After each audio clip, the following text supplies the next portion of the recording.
শিব চতুর্দশী পূজা, বিশদ ব্যাখ্যা ও বিধিবিধান। ভূমিকা। শিব চতুর্দশী হল মহাদেব শিবের বিশেষ পূজা, যা হিন্দু ধর্মাবলম্বীদের মধ্যে অত্যন্ত গুরুত্বপূর্ণ। এই তিথিতে ভগবান শিবের আশীর্বাদ লাভের জন্য ভক্তরা উপবাস, পূজা, ভজন কীর্তন ও রাত্রি জাগরণ করে থাকেন। শিব চতুর্দশী সাধারণত মহাশিবরাত্রির আগের দিন বা একই দিনে উদযাপিত হয়, যা ফাল্গুন মাসের কৃষ্ণ পক্ষের চতুর্দশী তিথিতে পড়ে। শিব চতুর্দশী পূজার তাৎপর্য। হিন্দু পুরাণ অনুসারে এই দিনে মহাদেব শিব ও দেবী পার্বতীর বিবাহ সম্পন্ন হয়েছিল। এটি একটি পবিত্র তিথি, যেখানে শিব ভক্তরা তার বিশেষ কৃপা লাভের আশায় ব্রত ও পূজা পালন করেন। শিব চতুর্দশী পূজার প্রস্তুতি। শিব চতুর্দশী পূজা সঠিকভাবে সম্পন্ন করতে হলে কিছু পূর্ব প্রস্তুতি নিতে হয়। ১. শিবলিঙ্গ সংগ্রহ। যদি বাড়িতে শিবলিঙ্গ না থাকে, তবে মন্দিরে গিয়ে শিবলিঙ্গের পূজা করা যেতে পারে। শিবলিঙ্গ মার্বেল, পাথর, ধাতু বা মৃত্তিকার হতে পারে। ২. পূজার সামগ্রী সংগ্রহ। বিল্বপত্র, বেলপাতা, ধুতরা ফুল, আকন্দ ফুল, দুধ, দই, ঘি, মধু, গঙ্গাজল, ভস্ম ভাগ্য অনুযায়ী প্রয়োগ করা হয়। চন্দন, ধূপ, দীপ, ফলমূল, ৫ প্রকার মিষ্টান্ন, পান, সুপারি। শিব চতুর্দশী পূজার বিধান। ১. ব্রত ও উপবাস। শিব চতুর্দশীতে ভক্তরা উপবাস করে শিবের আরাধনা করেন।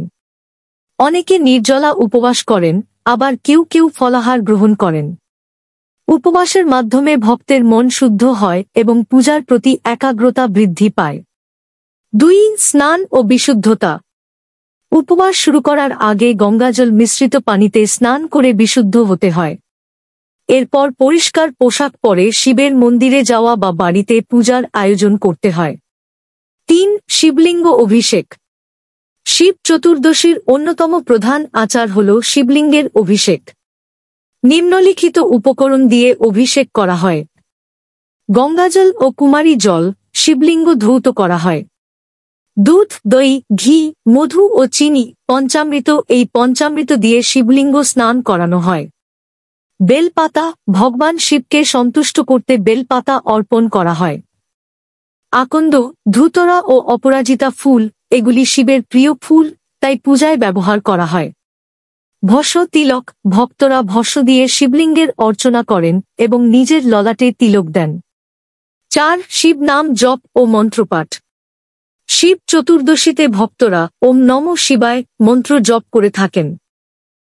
অন্যান্য গুরুত্বপূর্ণ মন্ত্রসমূহ হল: মহামৃত্যুঞ্জয় মন্ত্র, ওম ত্রম্বকং যজামহে সুগন্ধিং পুষ্টি বর্ধনম উর্বারুকমি বন্ধনান মৃত্যুর্মুক্তিয়মমৃতাৎ।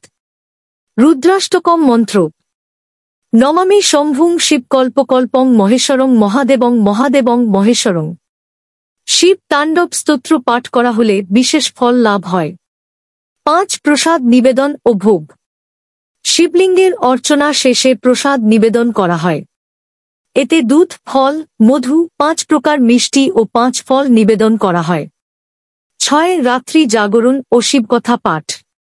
শিব চতুর্দশীর পূজার আরেকটি গুরুত্বপূর্ণ অংশ হল রাত্রি জাগরণ।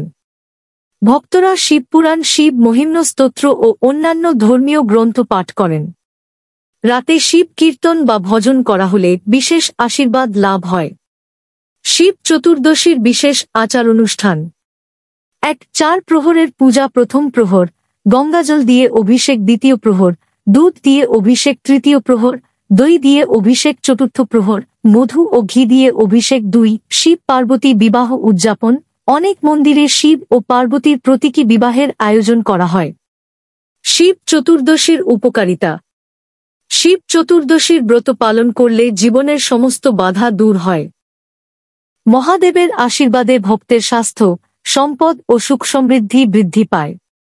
এই পূজা মৃত্যুর পর মোক্ষ লাভের পথ প্রশস্ত করে। উপসংহার: শিব চতুর্দশী হিন্দু ধর্মের একটি অত্যন্ত পবিত্র ও তাৎপর্যপূর্ণ উৎসব। এই পূজা সঠিক নিয়মে সম্পন্ন করলে ভগবান শিবের আশীর্বাদ লাভ করা সম্ভব। ভক্তি ও নিষ্ঠার সাথে এই ব্রত পালন করলে জীবনের সকল কষ্ট ও দুর্ভোগ দূর হয় এবং ভক্তের মধ্যে আধ্যাত্মিক উন্নতি ঘটে।